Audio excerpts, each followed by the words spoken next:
கர்த்தர் உன்னை தினமும் தேடி வருகிற என்ற தலைப்பில் நாம் அதிகமாய் தியானித்து வருகிறோம். ஒவ்வொரு நாளும் அவருடைய வார்த்தை நாம் தியானிக்கிறோம். அவர் நம்மை தேடி வந்து நம் உள்ளத்திலே வார்த்தையை ஒரு விதை போல விதைக்கிறார். அதை நன்றாக நீங்கள் புரிஞ்சுக்கணும். தேவனுடைய வார்த்தை ஒரு விதை போன்றது. எப்படி ஒரு விவசாயி தன்னுடைய நிலத்தில் அவன் விதைத்து அவன் அதை எதிர்பார்க்கிறானோ தன்னுடைய விளைச்சலை, அதே போல தேவன் உங்களுடைய உள்ளத்திலே விதையை விதைத்து நீங்கள் பல்கி பெருக வேண்டும் என்று தான் அவர் எதிர்பார்க்கிறார். அவர் உங்கள் உள்ளத்திலே ஒரு விதையாக, ஒரு நிலம் போல உங்களை அவர் பயன்படுத்துகிறார். நீங்கள் அதிலே செழித்து கொடுத்து அதனுடைய மகசூலை எப்படி ஒரு விவசாயி தன்னுடைய நிலத்தில் எப்படி எடுக்கிறானோ அதே போல் நீங்கள் நம்முடைய உள்ளத்திலிருந்து அதை அதிகமாக பெருக்கக்கூடிய தன்மை நீங்கள் பெற்றுக்கொள்ள வேண்டும். அதற்குத்தான் தேவன் ஒவ்வொரு நாளும் தேடி வந்து அவருடைய வார்த்தைகளை விதைக்கிறார். பாருங்க, அவருடைய வார்த்தைக்கு நேராக போவோம். அதை தியானித்து கொண்டு இருப்பாயாக, அப்பொழுது நீ உன் வழியை வாக்கிய பண்ணுவாய், அப்பொழுது புத்திமானாயும் நடந்து கொள்வாய். அதை தியானித்து கொண்டு, எதை? தேவனுடைய வார்த்தை. தேவனுடைய வார்த்தை இரவும் பகலும் ஒருவன் தியானித்து கொண்டவன் பாக்கியவான் சொல்லியிருக்கலாம். வார்த்தைனா நீங்கள் என்ன நினைக்கிறீங்க? தேவன் நீங்கள் சொல்லப்படுகிற ஒரு அந்த வார்த்தை, அதாவது வாக்கு தத்துவங்கள், நல்ல வார்த்தைகள், இதெல்லாம் நீங்கள் எப்படி தெரியுமா தினமும் சொல்ல ஆரம்பிக்கணும். இப்போ உங்கள் பிள்ளைகளை பார்த்து நீங்கள் தவறான வார்த்தைகளை தவறாக யூஸ் பண்ணிங்கன்னா அந்த பிள்ளை அப்படியே தான் வளரும். அது மனம் உடைஞ்சி தனக்குள்ளே இருக்கிற ஒரு நம்பிக்கை இழந்துடும். அப்போ நீங்கள் என்ன பண்ணணும்னா வார்த்தைகளை பேசணும், நல்ல வார்த்தைகள். இன்றைக்கி முடியல தான், நாளைக்கு ஒரு நேரம் முடியும், நீ ஜெயிச்சிடலாம், நீ எல்லாத்தையும் உனக்கு முடியும் அப்படின்னு இந்த மாதிரி பேச கற்றுக்கொள்ளணும். அதான் தேவன் சொல்லுகிறார். இந்த மாதிரி வார்த்தை நீ எப்படி இருந்தாலும் நீ தலைத்துவங்க. தேவன் சொல்லியிருக்கிறார், உன்னுடைய சன்னதி பலத்திருக்கும்னு சொன்னது போல் என் சன்னதியும் பலத்திருக்கும். ஆக நீ ஒரு குறை இருக்காது, உனக்கு எல்லா விதத்துலேயும் நீ ஆசீர்வாதத்தில் இருப்பா, நீ பல்கி பெருகி எல்லாத்தையும் இப்படி பிள்ளைகிட்ட பேசணும். நீ உனக்கு குறை இருக்காது, நீ இன்னும் நல்லா இருப்பா, அப்படி சொல்ல பழகணும். அப்போ தான் அந்த வார்த்தையானது என்ன திரும்ப ஒரு விதை போல் அவனுடைய உள்ளத்தை அது ஊக்குவிக்கும். இதை நம்ம கற்றுக்கொள்ளணும். வார்த்தை ரொம்ப முக்கியம். அதனால தான் நீ அதை தியானிப்பாக, எப்படி பேசணும், எப்படி இருக்கணும், தேவனுடைய வார்த்தையை எடுத்து இரவும் பகல் எப்படி தியானிக்கணும், ஆண்டவருக்கு எப்படி கொடுக்கணும், அதான் அதை சொல்லியிருக்கு. அதை நீ தியானித்து கொண்டு இருப்பாய். கர்த்தர் பாருங்கள், நம்முடைய உள்ளத்தில் எப்படிலாம் விதையை விதைத்து நம்ம எப்படிலாம் புஷ் பண்ணி நம்முடைய பெருக்கத்தை கூட்டுறாரு பாருங்கள். அப்பொழுது நீ உன் வழியை வாக்கிய பண்ணுவாய். ஆமாம், அப்படி தானே நம்ம எப்படி கையாளுகிறோமோ அப்படி தான் நம்முடைய வழி இருக்க போகிறது.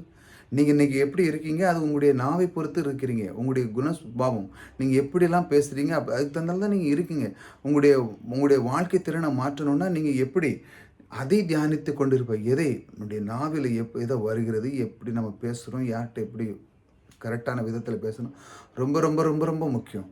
அதைத்தான் தேவன் ஒரு விதை போல உங்களுடைய உள்ளத்திலே அவர் விதைக்கிறார். ஏனென்றால் அதை ஒரு நிலம் போல அவர் பயன்படுத்த விரும்புகிறார். நீங்கள் செழித்திருக்கணும். இந்த நிலம் வறண்டு பெயரக்கூடாது, இந்த நிலம் அப்படியே வெட்டாந்தரையாக பெயரக்கூடாது.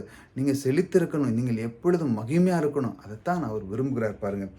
அப்பொழுது நீ இதெல்லாம் செய்யும் பொழுது, அப்பொழுது நீ உன் வழியை வாக்கி பண்ணுவாய், அப்பொழுது நீ புத்திமானாக நடந்து கொள்ள. அப்படி தானே நம்ம இதெல்லாம் தியானிக்கும் பொழுது என்ன, நமக்கு ஒரு புத்தி வந்துடுது. யார்கிட்ட என்ன பேசணும், பேசக்கூடாது, என்ன இருக்கு, நம்முடைய உள்ளத்தை சரியாக வைக்க நீங்கள் ஆரம்பிச்சிருவீங்க. கிறிஸ்து அப்படி தான். சிலுவையின் மரணத்தின் போது என்ன நடந்தது? அவர்களை எல்லாரும் அடித்து எல்லாம் செய்யும் பொழுது அவர்கள் தேவனிடத்தில் அவர் சொல்லுவார் பாருங்கள், இவர்கள் இன்னதென்று அறியாமல் செய்கிறார்கள், இவர்களை மன்னிங்கள்னு சொன்னார். ஏன் அந்த வார்த்தையை அதை சொல்லணும்? இவ்வளோ பிரச்சனை நடந்திருக்கு, இவ்வளோ காரியம் செஞ்சாலும் மறுபடியும் தன்னுடைய உள்ளத்தை அவர் சரியாக வைத்து கொண்டார். நம்முடைய அந்த உள்ளம் அந்த நிமிஷமும் தடுமாறி கோபம் கொண்டு இதாட்டி செஞ்சு அந்த நேரத்தில் சும்மா அப்படி லைட்டாக சொன்னாலே எல்லாருமே பஸ்மமாக இருப்பாங்க. ஆனாலும் தேவன் பாருங்கள், தன்னுடைய உள்ளத்தை மனிதனாக இந்த உலகத்தில் இருக்கிற நேரத்திலையும் தன்னுடைய உள்ளத்தை சரியாக வைத்து கொண்டார். நான் எந்த நிலையிலும் தேவனை விட்டு விலகிடக்கூடாது என்று சொல்லி அந்த உள்ளத்தை வைத்து கொண்டார். எப்படி? புத்திமானாக அவர் அந்த ஞானத்தை அவர் வளர்த்து கொண்டார். தேவனோடு இருக்கும் பொழுது மனிதனாகவே இருந்தார். அதே போல் உங்களுடைய வாழ்க்கையிலும் பிரச்சனைகள் எல்லா விதமான நெருங்கி வரலாம். உங்கள் நாவை யாராட்டு அப்படி புட்டிங்கி எடுத்து ஏதாட்டு சொல்லுவான், கெட்டவார்த்தை சொல்லுவான், அதை சொல்லுவான், இதை சொல்லுவான்னு எதிர்பார்ப்புறாங்க. அப்படி இப்படின்னு சொல்லி எதையாட்டு உங்களை வேணுக்குண்டே உங்களுடைய நாவை தவறாக யூஸ் பண்ண இந்த சாத்தான் யூஸ் பண்ண பார்ப்பான்.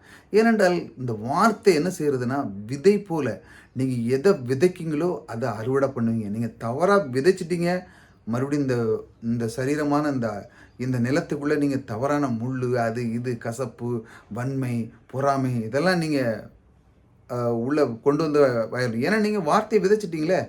தேவன் அதைத்தான் சொல்றார். அதைத்தான் உங்களுக்கு நான் சொல்லுகிறேன். தேடி வருகிறார் தேவன்.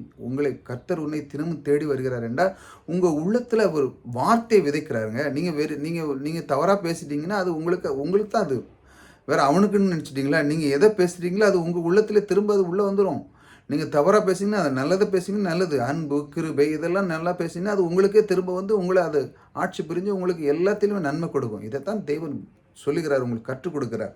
இப்படித்தான் அவருடைய ஒவ்வொரு நாளும் வந்து உங்கள் வார்த்தைகளுக்கு அவருடைய வார்த்தையை கொண்டு உங்களுடைய உள்ளத்திலே நிறுத்தி அவர் வாக்கிய பண்ணுகிறார். நீங்கள் செழித்திருக்கணும், புத்திமானாக இருக்கணும், உங்களுடைய வழி சிறந்து இருக்கணும், வழி தப்பி போயிடக்கூடாது. ஆகையால் வார்த்தைகளை தினமும் கவனிங்க. கர்த்தர் உங்களோடு கூட இருந்து இந்த எல்லா விதத்தையும் எல்லா காரியத்தையும் வாக்கிய பண்ணவர் உங்களோடு கூட இருக்கிறார். கர்த்தர் உங்களை ஆசீர்வதிப்பார்.